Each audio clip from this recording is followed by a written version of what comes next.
دوستو قرآن پاک جو کسی تعریف کا محتاج نہیں، وہ اپنے آپ میں ہی ایک معجزہ ہے۔ دنیا میں نہ جانے کتنی کتابیں لکھی گئی ہیں اور نہ جانے کتنی کتابیں لکھی جاتی رہیں گی، لیکن قرآن جیسی کتاب نہ کبھی لکھی گئی ہے اور نہ لکھی جا سکتی ہے، کیونکہ قرآن کو نازل کرنے والے سے بہتر کوئی ذات نہیں، اور جس نبی پر نازل ہوا ان سے بہتر پوری کائنات میں کسی کی ذات نہیں، اور جو قرآن نازل ہوا اس سے بہتر دونوں جہانوں میں کوئی کتاب نہیں، کیونکہ یہ کلام اللہ ہے جو نبی کریم صلی اللہ تعالیٰ علیہ وسلم پر نازل ہوا۔ دوستو لگ بھگ 14 صدیاں گزر جانے کے بعد بھی اس کا حسن و جمال ایسا کا ہی ایسا برقرار ہے، اور جب بھی اس کتاب کو پڑھو تو وہی لطف آتا ہے جیسے کسی نئی کتاب کو پڑھنے میں آتا ہے۔ قرآن کی جتنی تعریف کی جائے کم ہے۔ اگر انسان 7 سمندر جتنی سیاہی جمع کر کے اس کی تعریف لکھنا چاہے تو اس کی تعریف میں سینکڑوں کتابیں تو لکھ سکتا ہے، لیکن اس کی تعریف کبھی ختم نہیں ہو سکتی، کیونکہ یہ کلام عام انسان کا نہیں، یہ کلام ہے اس ذات کا جو مالک ہے سارے جہانوں کا، جو رحمان ہے، جو رحیم ہے، جو کریم ہے، جو غفار ہے، جو قدوس ہے، اور وہ ہے آپ کا اور ہمارا اللہ۔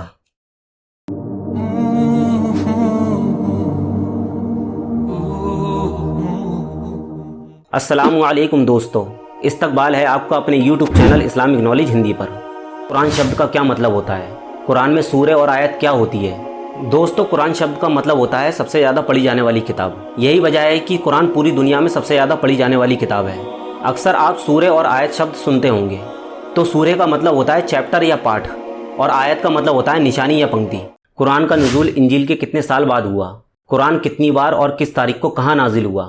ایک روایت میں ہے کہ قرآن پاک انجیل شریف کے تقریباً 360 یا 500 یا 700 سال بعد نازل ہوا۔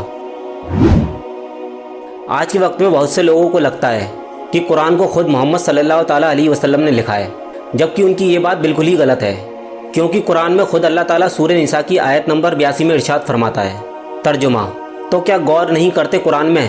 اور اگر وہ غیر خدا کے پاس سے ہوتا تو ضرور اس میں بہت اختلاف پاتے۔ اس آیت سے یہ واضح ہو جاتا ہے کہ قرآن اللہ کی طرف سے ہے، نہ کہ کسی انسان نے اس کو لکھا ہے۔ دوستو قرآن پاک کا نزول 2 بار ہوا۔ جی ہاں، آپ نے صحیح سنا، پہلی مرتبہ لوح محفوظ سے آسمانی دنیا کے بیت المعمور میں نازل کر دیا گیا، اور یہ نزول لیلۃ القدر میں رمضان شریف کی 27 تاریخ کو ہوا۔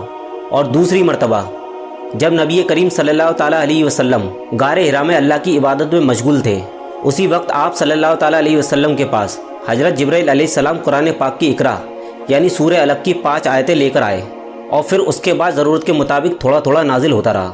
اسی طرح قرآن پاک 23 سال میں پورا مکمل ہو گیا، اور جس وقت آپ صلی اللہ تعالیٰ علیہ وسلم پر قرآن پاک کا نازل ہونا شروع ہوا اس وقت آپ کی عمر شریف 40 سال کی تھی، اور آپ صلی اللہ تعالیٰ علیہ وسلم نبوت کا اعلان کر چکے تھے۔ سب سے پہلے قرآن کو کتابی شکل میں کس نے، کب اور کیوں جمع کیا؟ دوستو ترتیب کے اعتبار سے آج جس شکل میں ہم قرآن پاک کو پڑھتے ہیں، دراصل اس وقت میں قرآن پاک ایسا نہیں ہوا کرتا تھا، اور جب قرآن پاک کی آیتیں نبی کریم صلی اللہ تعالیٰ علیہ وسلم پر نازل ہوا کرتی تھیں تو آپ صلی اللہ تعالیٰ علیہ وسلم اپنے صحابہ کرام کو خبر دیتے، تو صحابہ کرام ان آیتوں کو یاد کرنے کے ساتھ ساتھ پتھر، لکڑی، چمڑے، جانوروں کی ہڈیوں اور درختوں پر لکھ کر محفوظ کر لیا کرتے تھے۔ لیکن دوستو جب جنگ یمامہ واقع ہوئی تو اس وقت جنگ میں تقریباً 700 حفاظ کرام یعنی قرآن کے حافظ شہید ہو گئے، تو حضرت عمر رضی اللہ تعالیٰ عنہ نے حضرت ابوبکر صدیق رضی اللہ تعالیٰ عنہ کو مشورہ دیا کہ قرآن کو ایک جگہ جمع کر لیا جائے، کیونکہ جس طرح جنگوں میں حافظ قرآن شہید ہوتے جا رہے ہیں، مجھے ڈر ہے کہیں ہم قرآن جیسی عظیم نعمت کو کھو نہ دیں۔ دوستو اس کے بعد حضرت ابوبکر صدیق رضی اللہ تعالیٰ عنہ نے ان تمام اصحاب رضی اللہ تعالیٰ عنہ کو جمع فرمایا جو بارگاہ رسالت صلی اللہ تعالیٰ علیہ وسلم میں کتابت وحی کی خدمت انجام دیا کرتے تھے، اور قرآن پاک کو ایک جگہ جمع کرنے کا حکم صادر فرمایا، جس میں حضرت زید بن ثابت رضی اللہ تعالیٰ عنہ جو اس جماعت کے امیر اور ذمہ دار تھے، انہوں نے بڑی محنت سے اس خدمت کو انجام دے کر بے شمار فیض اور برکت حاصل کی۔ اس طرح قرآن پاک کو سب سے پہلے حضرت ابوبکر صدیق رضی اللہ تعالیٰ عنہ کے دور میں کتابی شکل میں جمع کر لیا گیا۔ دوستو قرآن کی ایک اسپیشل بات یہ ہے کہ قرآن کی آیتیں اس کرم میں نہیں ہیں جس کرم میں نازل ہوا کرتی تھیں، کیونکہ آپ صلی اللہ تعالیٰ علیہ وسلم نے قرآن کی آیتوں کا ایک سیکوینس بنایا تھا، اور جب آیتیں نازل ہوا کرتی تھیں تو آپ صلی اللہ تعالیٰ علیہ وسلم صحابہ کرام سے فرمایا کرتے تھے کہ اس آیت کو اس آیت کے بعد لکھو، اور اس آیت کو اس سورہ میں لکھو۔ یہی وجہ ہے جو آیتیں پہلے نازل ہوئیں وہ قرآن کے آخری حصے میں موجود ہیں، اور جو آیتیں آخری دور میں نازل ہوئیں وہ قرآن میں شروع میں دیکھنے کو ملیں گی۔ مثال کے طور پر سورہ علق جو کہ سب سے پہلے نازل ہوئی، لیکن قرآن مجید کے اندر یہ سورہ آپ کو 96 نمبر پر دیکھنے کو ملے گی۔ ایسے ہی سورہ مومنون جو آخری وقت میں نازل ہوئی، لیکن اس سورے کو آپ قرآن کے اندر سورہ نمبر 23 پر دیکھ سکتے ہیں۔ کیا فرشتے بھی قرآن پاک کی تلاوت کر سکتے ہیں؟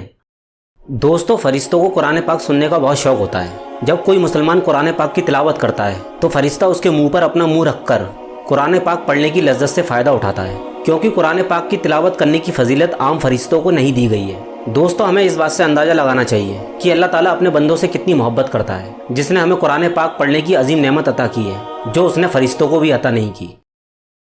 قرآن پاک میں سب سے پہلے زبر، زیر، پیش اور جزم کس نے اور کیوں لگائے؟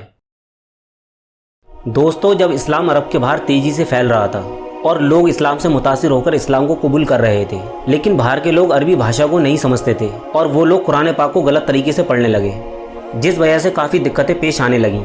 لیکن جب ایک مرتبہ ابو الاسود دوئلی نے ایک شخص کو سورہ توبہ کی ایک آیت کو غلط پڑھتے ہوئے سنا، جس سے آپ کو یہ محسوس ہوا کہ ازمی یعنی نان عربین لوگ قرآن کو اس انداز میں نہیں پڑھ پا رہے ہیں جس انداز میں قرآن پاک کو پڑھنے کا حکم ہے۔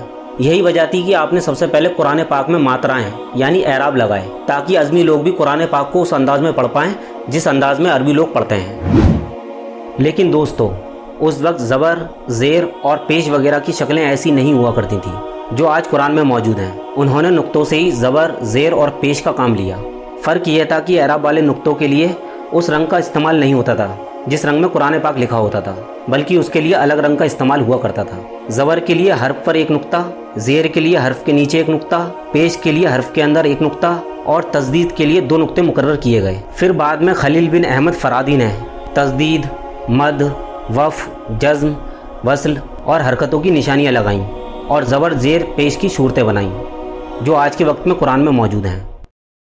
قرآن کا وہ کون سا حصہ ہے جو نبی کریم صلی اللہ تعالیٰ علیہ وسلم کے علاوہ کسی اور نبی پر نازل نہیں ہوا؟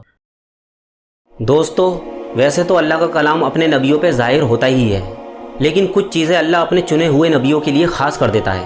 جیسے ہم نے اپنی تورات شریف والی ویڈیو میں آپ کو بتایا تھا کہ تورات شریف میں ایک ایسی بھی آیت ہے جو صرف حضرت موسیٰ علیہ السلام پر نازل ہوئی۔ اسی طرح اللہ تعالیٰ نے قرآن کا کچھ حصہ اپنے پیارے نبی صلی اللہ تعالیٰ علیہ وسلم کے لیے خاص کر دیا۔ قرآن کی سورہ فاتحہ، آیت الکرسی اور سورہ بقرہ کے آخری رکوع کے بارے میں نبی کریم صلی اللہ تعالیٰ علیہ وسلم نے فرمایا، ان صورتوں اور آیتوں کو اللہ تعالیٰ نے مجھے عرش کے خزانے سے عطا کیا ہے جو مجھ سے پہلے کسی اور نبی کو عطا نہیں ہوئی۔ سبحان اللہ۔ دوستو، اللہ تعالیٰ سے دعا ہے کہ اللہ ہمیں قرآن پاک صحیح مخارج کے ساتھ پڑھنے، اس کو سمجھنے اور اس پر عمل کرنے کی توفیق عطا فرمائے، آمین۔ امید کرتے ہیں آپ کو یہ ویڈیو پسند آئی ہوگی۔ اگر آپ کو یہ ویڈیو پسند آئی ہو تو اس ویڈیو کو زیادہ سے زیادہ لوگوں تک شیئر کریں اور اپنی قیمتی رائے کا اظہار کامنٹ باکس میں ضرور کریں۔ ملتے ہیں آپ سے ایک اور نئی انٹرسٹنگ ویڈیو میں، تب تک کے لیے خدا حافظ۔